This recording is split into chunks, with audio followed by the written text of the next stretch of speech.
नमस्कार दोस्तों, प्रबंधन इंस्टीट्यूट के यूट्यूब चैनल में आप सभी का स्वागत है। हम लोग उसी टॉपिक को आगे कंटिन्यू करते हैं। आज हम पढ़ेंगे उसके बारे में, कुछ रह गया है हमारा एलिमेंट, है ना। तत्व क्या होते हैं, यौगिक जो हमारा होता है, कंपाउंड्स वो क्या होते हैं, और इसी के साथ में आता है एक मिक्सचर जो मिश्रण।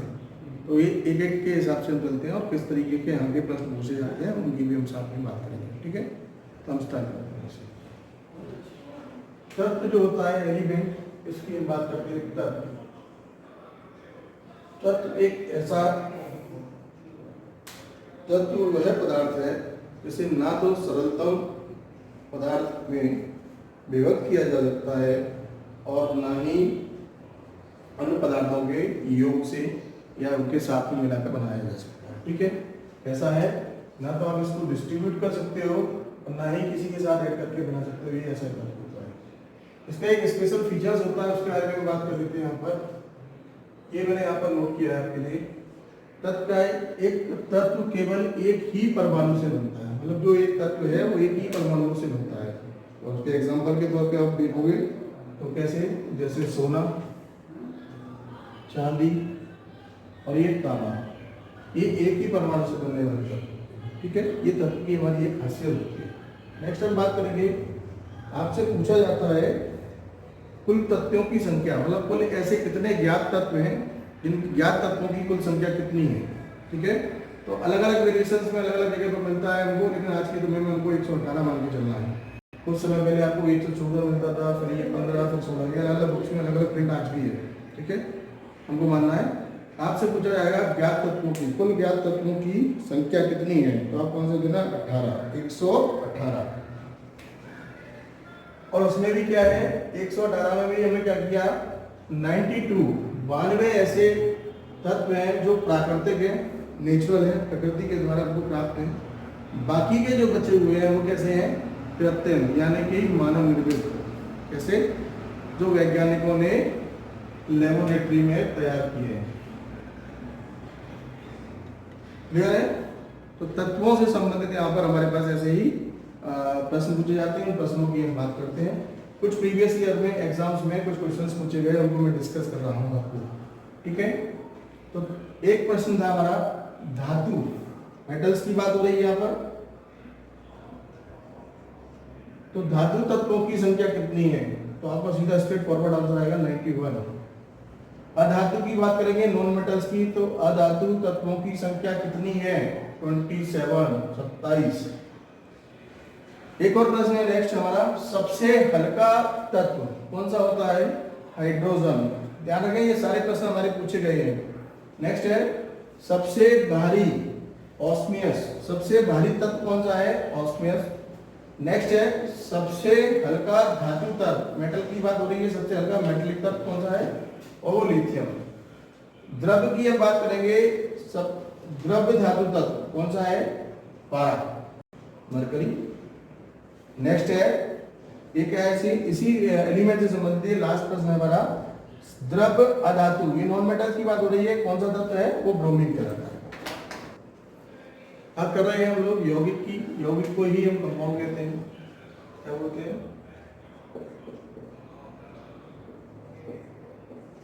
ठीक है, क्या होता है यौगिक, वह पदार्थ जो रासायनिक रूप से, मैंने आपके लिए लिखा है सामने सीधा, वह पदार्थ जो रासायनिक रूप से दो या दो से अधिक तत्वों से मिलकर बनता है, मतलब दो और दो से अधिक तत्व मिलकर केमिकल रूप में अगर बनाएंगे तो उसको हम कहलाएंगे यौगिक। ध्यान रहे, यौगिक और मिश्रण में थोड़ा सा डिफरेंस होता है, मैं आपको अभी मिलकर बताऊंगा। ठीक, अब यौगिक को हम कैसे समझ सकते हैं, क्या बताया यहाँ पर, रासायनिक रूप से दो या दो से अधिक तत्वों से मिलकर बनने वाला संयुक्त कहलाता है हमारा यौगिक। और यौगिक क्या है, जैसे आपने ये देखा है यहाँ पर एग्जाम्पल में लिखा है जल, H2O। तो H2O में आप देख रहे हो H2 और ऑक्सीजन, क्या है, H2 और O, ये दो एलिमेंट्स मिलकर बना रहे हैं यहाँ पर। इसी प्रकार आप नाइट्रोजन इसको देख सकते हो, अमोनिया को NH3, मीथेन, ये लोग सब केवल है दो या दो से अधिक मिलकर बनाते हैं। ठीक है, तो ये हमारी इसकी परिभाषा होती है। नेक्स्ट यहाँ पर आपको एक चीज याद रखनी है, यहाँ पर यौगिक कंपाउंड में एक प्योर सब्सटेंस की बात भी होती है, और वो शुद्ध यौगिक क्या होता है, जिनमें तत्वों में द्रव्यमान, मतलब सीधी बात यह है, जिन तत्वों में द्रव्यमान फिक्स होता है, निश्चित होता है, वही और निश्चित अनुपात होता है वो हमारा कौन सा कहलाता है, शुद्ध या शुद्ध यौगिक। ठीक है, क्या कहलाएगा, जिसमें एक फिक्स रेशियो होता है किस चीज का, द्रव्यमान का, वो हमारा कहलाता है शुद्ध यौगिक। नेक्स्ट हम बात करते हैं यौगिक। तो यहाँ पर एक प्रश्न हमसे ऐसे भी पूछा जाता है, यौगिक को क्या हम विभक्त कर सकते हैं? हाँ, तो यौगिक को हम एक टेक्निक के द्वारा विभक्त कर सकते हैं। ठीक है, हाँ, कुछ यौगिक के एग्जांपल देखो आप किस तरीके से कर सकते हो। जैसे चीनी है, आप चीनी, लवण, जल, शर्करा, अल्कोहल, एस्पिरिन, क्लोरोफॉर्म, मीथेन, ये सब किसके एग्जांपल हैं? उदाहरण है ये यौगिक के, कंपाउंड्स के। ठीक है, नेक्स्ट हम बात कर रहे हैं मिक्सचर की। यहाँ पर तो मैंने आपको बताया था यौगिक और मिक्सचर में थोड़ा सा अंतर होता है। क्या डिफरेंस है? यहाँ पर मेन डिफरेंस होता है रेशियो का, अनुपात का। यौगिक में अनुपात फिक्स होता है और मिश्रण में अनुपात का फिक्स होना कंपलसरी नहीं है। ठीक है, मिक्सर में आप सपोज आपने किसी दो अलग अलग सब्सटेंसेस लिए, उनमें किसी भी चीज़ को थोड़ी मात्रा में मिलाया, एक चीज़ को आपने ज़्यादा मात्रा में मिला दिया, तो दोनों को मिलाने पर जो तैयार होगा वो आपका मिक्सचर होगा। जबकि आप क्या करोगे, यौगिक में अगर आपको एक चीज़ करना है, जब आपको यौगिक बनाना है, तो यौगिक में क्या है, एक फिक्स रेशियो रहेगा। सपोज आप एग्जांपल ले सकते हो, आपको समझाने के लिए मैं एग्जांपल बता रहा हूँ आपको। एक चाय की पत्ती का आप ले लो, चाय, आपने जो चाय बनाई, उस चाय में आपने क्या किया, दूध में फिक्स किया आपने क्या, चीनी और चाय की पत्ती।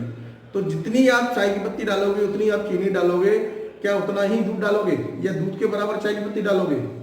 नहीं ना। तो यहाँ पर क्या आएगा, एक फिक्स रेशियो आएगा। इस तरीके से आप समझ सकते हो। ठीक है, नेक्स्ट हम बात करते हैं मिक्सचर की। बात हो चुकी है यहाँ पर, तो मिक्सचर की हम बात कर रहे हैं। मिक्सचर यानी कि मिक्सचर क्या होता है, मिश्रण। तो मिश्रण में अभी आपको बताया, जैसे कि मेरे यहाँ पर रेशियो जो होता है वो कैसा होता है, अनिश्चित, और यहाँ पर यौगिक में क्या फर्क होता है, वहां पर रेशियो जो होता है वो फिक्स होता है। ठीक है, अब हम बात करेंगे टाइप्स ऑफ मिक्सचर। तो मिक्सचर जो है, मिश्रण कितने प्रकार के होते हैं? मिश्रण दो प्रकार के होते हैं। एक हमारा होता है हेट्रोजीनियस, और हेट्रोजीनियस को बोलते हैं समांगी मिश्रण या द्रव। ठीक है, और दूसरा होता है होमोजीनियस होता है, होमोजीनियस को बोलते हैं समांगी, और हेट्रोजीनियस को बोलते हैं विसमांगी। आपको सीधा सीधा समझना है, समांगी मतलब जो सेम ग्रुप वाले, और विसमांगी मतलब अलग अलग इनकी बात कर रहे थे यहाँ पर। तो हाइड्रोजीनियस, होमोजीनियस को हम समांगी वाला होता है, समांगी तरफ होमोजीनियस कहलाता है। ये होते क्या है, जिन पदार्थों के प्रत्येक भाग में संगठन यानी कि कंपोजिशन और उसकी क्वालिटीज, मतलब सीधी समांगी मतलब एक समान क्वालिटी के, एक समान गुण के, समान है ना, उनको क्या कहते हैं हम, संगठन, सेम कंपोजिशन और गुण के समान होते हैं, उनको हम समांगी कहते हैं। समांगी को हम इंग्लिश में अगर बात करेंगे तो होमोजीनियस कहते हैं। जैसे एग्जाम्पल के तौर पर आप देख सकते हो, सोना, पानी, इनमें किसी भी चीज का आपको मिश्रण नहीं मिलेगा। ठीक है, नेक्स्ट अब इसको हम क्या कहते हैं, समांगी तरफ जो होता है, ये होमोजीनियस की बात करें तो ये दो टाइप्स में होते हैं। एक होता है शुद्ध द्रव, है ना, जिसको प्योर सब्सटेंस बोलते हैं, और दूसरा होता है विलयन या समांगी मिश्रण बोलते हैं, और इसको बोलते हैं सॉल्यूशंस। तो प्योर सब्सटेंस और सॉल्यूशन में क्या डिफरेंस होता है, यहाँ हम देखते हैं। जिन समान पदार्थों का संगठन, कंपोजिशन निश्चित होता है, इन वर्ड्स का आपको ध्यान रखना है, ये फिक्स क्या होता है, जिन समान पदार्थों का संगठन को कंपोजिशन बोलते हैं, और वो फिक्स होता है, और उसको हम बोलते हैं क्या, शुद्ध पदार्थ यानी कि प्योर सब्सटेंस। ठीक है, नेक्स्ट इसी में हम बात करेंगे, ये दूसरा हमारा टाइप आता है इसका यहाँ पर विलयन को हम बोलते हैं सॉल्यूशन। तो सॉल्यूशन क्या होता है, दो या दो से अधिक पदार्थों के समांगी मिश्रण, इसी को बोलते हैं विलयन को विलयन कहा जाता है। अब यहाँ पर क्या फर्क पड़ता है, यहाँ पर इसका कोई भी निश्चित संगठन नहीं आता। सीधी बात आपको यहाँ पर देखना है, फिक्स रेशियो की बात हो जाती है, कंपोजिशन, यहाँ पर कोई भी फिक्स कंपोजिशन नहीं होता। ठीक है, तो ये हमारी बात हुई है होमोजीनियस की, समांगी की। दूसरी हम बात करते हैं यहाँ पर विसमांगी द्रव, है ना, ये होता है हेट्रोजीनियस। और हेट्रोजीनियस में क्या अंतर होता है, यहाँ जिन पदार्थों में यहाँ पर भिन्न भिन्न प्रकार के दो या दो से अधिक भाग मिलते हैं, उनको मतलब यहाँ पर डिफरेंट आपको पदार्थ को मिला करके बनाता है। ठीक है, और यहाँ पर क्या होता है, समांगी यानी सेम, यहाँ पर ये डिफरेंट। ठीक, क्लियर। नेक्स्ट है हमारा इसी में जल, जैसे हमने बात की इसकी, जल और तेल। जल और तेल का मिश्रण जो है, इसी के एग्जांपल्स हैं, दूध है, धुआं है, रक्त है, मिट्टी है, बारूद है। ये सब किसके एग्जांपल्स हैं, विसमांगी के। ठीक है, हेट्रोजीनियस की। तो हम बात कर रहे हैं यहाँ पर मिक्सचर और उसकी यहाँ पर डिफरेंस क्या होता है, है ना।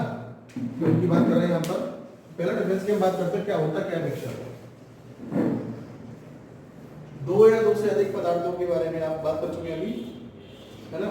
दो या दो से अधिक पदार्थों को किसी भी अनुपात, इस चीज को ध्यान रखें हम। दूसरा मतलब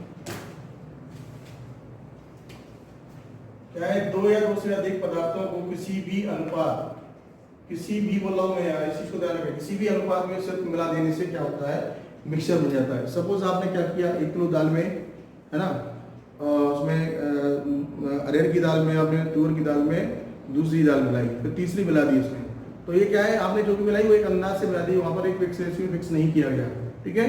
तो वो हमारा क्या होता है, वो मिक्सचर हो जाता है। दूसरी हम बात करेंगे यहाँ पर कंपाउंड की। तो कंपाउंड क्या होता है, कंपाउंड में मैं जैसे पहले ही बात कर चुका हूँ, तो कंपाउंड में क्या होता है, यहाँ पर रेशियो फिक्स होता है। सपोज 1 किलो दाल आपने बनाई है, 1 किलो दाल में 100 ग्राम आपको दूसरी दाल बनानी है और 100 ग्राम दूसरी तीसरी दाल बनानी है, तो यहाँ पर क्या है, एक फिक्स रेशियो रहता है, ठीक है। तो यहाँ पर क्या होगा, ये फिक्स रेशियो होगा। यहाँ पर क्या है, किसी भी अनुपात में, मतलब मिक्सचर, किसी भी चीज में आप कुछ भी मिला दो वो क्या होगा, मिश्रण हो जाएगा, तो वही हमारा मिक्सचर होता है। जहाँ पर फिक्स रेशियो होगा वो हमारा कंपाउंड होगा। दूसरी हम बात करते हैं, यहाँ पर जो अवयव होते हैं उनके मौलिक गुण, ध्यान रखें, मिक्सचर में मौलिक गुण विद्यमान होते हैं और यहाँ पर ये खत्म हो जाते हैं, गायब हो जाते हैं, ठीक। नेक्स्ट, इसमें क्या है, मिक्सचर में, मिश्रण में क्या होता है, समांग और विषमांगी, ये दोनों प्रकार के हो सकते हैं, लेकिन यहाँ पर यौगिक में केवल और केवल समांगी होता है, ठीक। नेक्स्ट हम बात करेंगे मिश्रण के बनाने में ऊष्मा परिवर्तन। एक्चुअली में क्या है, मिश्रण जब भी बनाते हैं उसमें एनर्जी का ऊष्मा परिवर्तन हो भी सकती है और नहीं भी है, कंपल्सरी नहीं है, लेकिन यहाँ पर ये चीज कंपल्सरी है कि यहाँ पर ऊष्मा का परिवर्तन होगा। नेक्स्ट, मिश्रण में साधारण तकनीकी के द्वारा उसको अलग किया जा सकता है ना, जबकि कंपाउंड्स को साधारण टेक्निक या सिंपल टेक्निक से अलग नहीं किया जा सकता। ये बहुत बड़ा पॉइंट यहाँ पर काम आ रहा है, ठीक है। ये डिफरेंसेस हो गए हमारे पास। इससे संबंधित बच्चों लास्ट टॉपिक है हमारे यहाँ पर, इससे क्या है, द्रव और द्रव की कठोरता, है ना।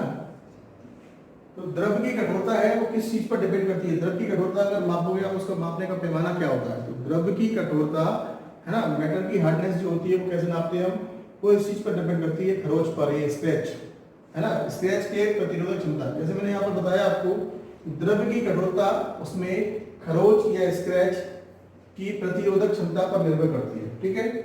दूसरा क्या है, सबसे इंपॉर्टेंट चीज आपके यहाँ पर है, द्रव की कठोरता को हम मापते किससे हैं, इसका मापने का पैमाना क्या है, किस चीज से मापते हैं, वो आपके लिए इंपॉर्टेंट है। तो यहाँ पर एक स्केल होता है, ये बोलते हैं मोहस के कठोर मापक, है ना, मोहस हार्नेट स्केल। कौन सा स्केल होता है, मोहस के कठोर मापक, मोहस हार्नेट स्केल, ठीक है। तो द्रव को हम किससे नापते हैं, मोहस स्केल से, ठीक। कैसे, यहाँ पर जैसे कुछ एग्जांपल्स दिए हैं, इनकी कठोरता कभी पूछ ली जाती है, हमसे कठोरता नहीं पूछी जाती, इसके स्केल पूछा जाता है, कौन सा स्केल के नाम से जाना है। जैसे यहाँ पर हीरे की हम बात करेंगे, तो हीरे की कठोरता है, हार्डनेस है, वो मिलता है हमको 10, मोहस में आएगा ये आपको, मोहस हार्डनेस में।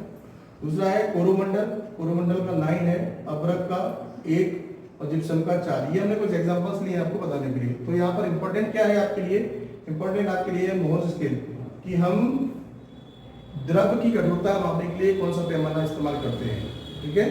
बाकी आप लोग लगे रहे इसमें, देखते रहे।